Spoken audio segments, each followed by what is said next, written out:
दोस्तों, कभी सोचा था कि एक दिन बांग्लादेश, पाकिस्तान और चाइना मिलकर इंडिया के फ्यूचर को चैलेंज करेंगे। जून 2025 कुनमिंग, चाइना। एक साइलेंट डिप्लोमेटिक मीटिंग हुई, तीनों देश एक टेबल पे। बाहर से ये छोटी सी खबर लगी, पर इसके पीछे का खेल इतना बड़ा है कि साउथ एशिया का पावर मैप ही बदल सकता है। चाइना एक ऐसा गेम प्लान चला रहा है जिसमें सार्क को बाईपास करके इंडिया को रीजनल आउटसाइडर बनाया जा रहा है। सवाल ये है, क्या इंडिया इस बार देखता रह जाएगा या वो लीडर बनेगा जो साउथ एशिया के फ्यूचर को शेप करे? चलो इस जियोपॉलिटिकल पजल को स्टेप बाय स्टेप खोलते हैं।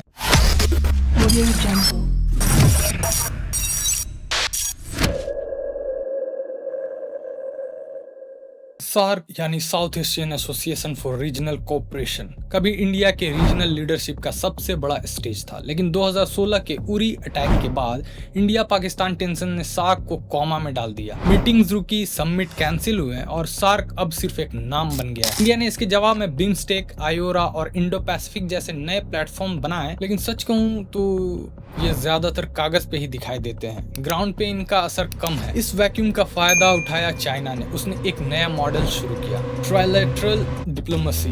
मतलब तीनों देशों के छोटे छोटे ग्रुप्स, पहले पाकिस्तान और अफगानिस्तान के साथ, फिर पाकिस्तान और नेपाल, और अब 2025 में पाकिस्तान और बांग्लादेश के साथ। हर जगह चाइना एक इनविजिबल आर्किटेक्ट है जो बिना शोर मचाए साउथ एशिया के रूल्स लिख रहा है। ये कोई रैंडम कोइंसिडेंस नहीं है दोस्तों, ये एक वेल प्लान डिजाइन है जिसमें इंडिया के बिना साउथ एशिया का नया पावर स्ट्रक्चर बन रहा है। चाइना का प्लान इतना सिंपल और डेंजरस है कि इसे समझना जरूरी है। उनका मंत्रा है डिवाइड, एनसर्कल एंड डोमिनेट। मतलब पहले इंडिया के नेबर्स को आपस में जोड़ो, फिर इंडिया को घेरो और एंड में इन्फ्लुएंस के साथ डोमिनेट करो। पाकिस्तान तो पहले से ही चाइना का ऑल वेदर फ्रेंड है। चाइना पाकिस्तान इकोनॉमिक कॉरिडोर के थ्रू $62 बिलियन का इन्वेस्टमेंट, गवादर पोर्ट का डेवलपमेंट, जॉइंट मिलिट्री एक्सरसाइज और यूएन में एक दूसरे का सपोर्ट, ये दोनों एक ही टीम का हिस्सा है। अब चाइना का नया फोकस है बांग्लादेश। एक एग्जाम्पल लीजिए, चिटागोंग और पैरा पोर्ट्स पे चाइना ने $2 बिलियन से ज्यादा इन्वेस्ट किया है। यह सिर्फ पोर्ट्स नहीं, बे ऑफ बंगाल में स्ट्रेटेजिक चोक पॉइंट्स हैं। चाइना ने बांग्लादेश को सबमरीन्स, नेवल शिप्स और $250 मिलियन के आर्म्स डील दिए। 2024 तक बांग्लादेश चाइना ट्रेड $25 बिलियन के पार चला गया, जबकि इंडिया के साथ सिर्फ $13 बिलियन है। ये नंबर एक बड़ा शिफ्ट दिखाते हैं। चाइना के पास एक और स्ट्रेटेजी है, सॉफ्ट लोन्स। ये ऐसे लोन्स होते हैं जो पहले तो सस्ते लगते हैं पर बाद में डिपेंडेंस क्रिएट करते हैं। बांग्लादेश के रोड्स, ब्रिजेस और डिजिटल इंफ्रा में चाइना का पैसा है। ये स्ट्रिंग ऑफ पर्ल्स 2.0 है। ग्वादर से चिटागोंग तक चाइना मैरीटाइम कंट्रोल और रीजनल इन्फ्लुएंस दोनों चाहता है। चाइना सिर्फ इंफ्रास्ट्रक्चर नहीं बना रहा है, वो इन्फ्लुएंस की सड़क बना रहा है, धीरे, साइलेंटली और सिस्टमैटिकली। बांग्लादेश और इंडिया का रिश्ता 1971 के लिबरेशन वॉर से जुड़ा है। वो emotional bond, shared language, culture, history, ये सब कुछ था जो हमें करीब लाता था। लेकिन अब क्रैक्स दिख रहे हैं। तीस्ता रिवर वाटर डिस्प्यूट अभी तक सॉल्व नहीं हुआ। हर साल बांग्लादेश के लिए पानी का इशू बड़ा होता जा रहा है। बॉर्डर पे जवानों की फायरिंग इंसिडेंट ने भी टेंशन बढ़ाया है, और NRCCA जैसे इश्यूज ने एक मिसट्रस्ट का माहौल बनाया। चाइना ने इस मौके का पूरा फायदा उठाया। एक एग्जाम्पल, बांग्लादेश के first submarine base BNS Sheikh Hasina China के फंडिंग और टेक से बना। बांग्लादेश के 5G नेटवर्क में भी चाइना के हुआवे का रोल है। ट्रेड में भी चाइना आगे निकल गया। लेकिन ये भी सच है कि ढाका ऑफिशियली किसी कैंप में नहीं है। वो एक टाइट रोप वॉक कर रहा है, ना इंडिया के खिलाफ खुले तौर पे, ना चाइना के साथ पूरी तरह। तो सवाल ये है, क्या ये बांग्लादेश का हेजिंग है या धीरे धीरे बीजिंग की तरफ शिफ्ट? ये एम्बिग्विटी इंडिया के लिए सबसे बड़ा रिस्क है, क्योंकि अगर बांग्लादेश चाइना के साथ चला गया तो इंडिया के लिए स्ट्रेटेजिक गेम बदल जाएगा। पाकिस्तान के लिए ट्राइलेटरल एक बड़ा मौका है। सार्क के कोलैप्स का ब्लेम इंडिया पे डालकर पाकिस्तान अपना रीजनल रोल वापस चाह रहा है। चाइना के साथ मिलकर वो एक नई नैरेटिव बना रहा है जिसमें इस्लामिक सॉलिडेरिटी, BRI प्रोजेक्ट्स और एंटी इंडिया सेंटिमेंट मिक्स होते हैं। एक एग्जांपल लीजिए, पाकिस्तान अब बांग्लादेश के साथ ट्रेड और कल्चरल टाइज बढ़ाने की कोशिश कर रहा है। 2024 में दोनों देशों के बीच $1 बिलियन का ट्रेड एग्रीमेंट हुआ और चाइना इसमें मीडिएटर बन रहा है। अगर बांग्लादेश इस नैरेटिव में शामिल होता है तो इंडिया के लिए ये एक डिप्लोमेटिक सेटबैक है।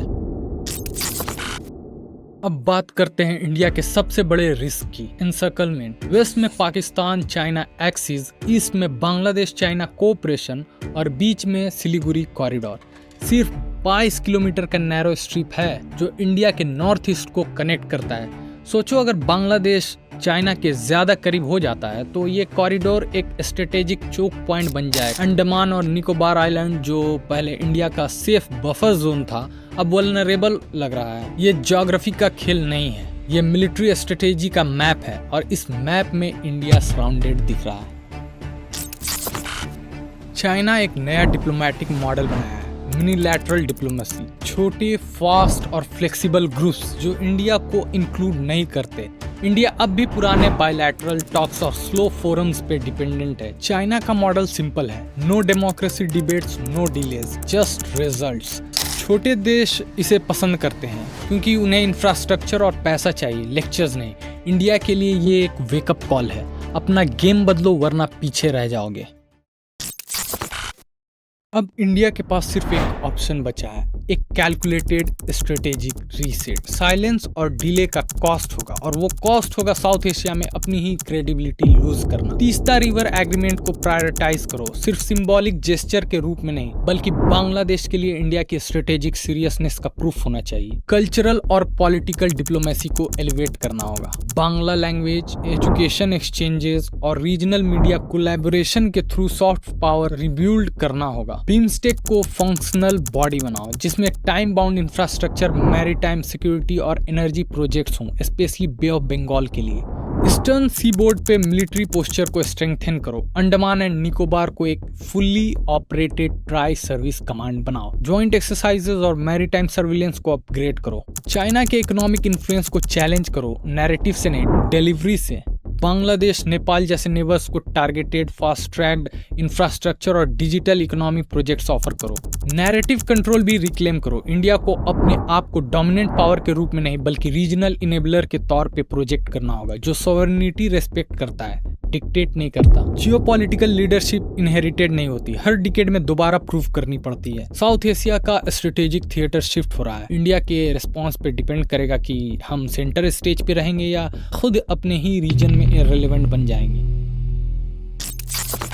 चाइना, पाकिस्तान, बांग्लादेश का ये एक्सिस भी इनफॉर्मल है लेकिन जियोपॉलिटिक्स में इंटेंशंस ही ट्रेजेक्ट्री सेट करते हैं। अगर इंडिया अब भी सोचता रहा तो साउथ एशिया का मैप उसके खिलाफ लिखा जाएगा। आज टाइम है पर वक्त कम है। क्या इंडिया लीडर बनेगा या हिस्ट्री के मार्जिन्स में नोट बन जाएगा? आप क्या सोचते हो? कमेंट्स में जरूर लिखो।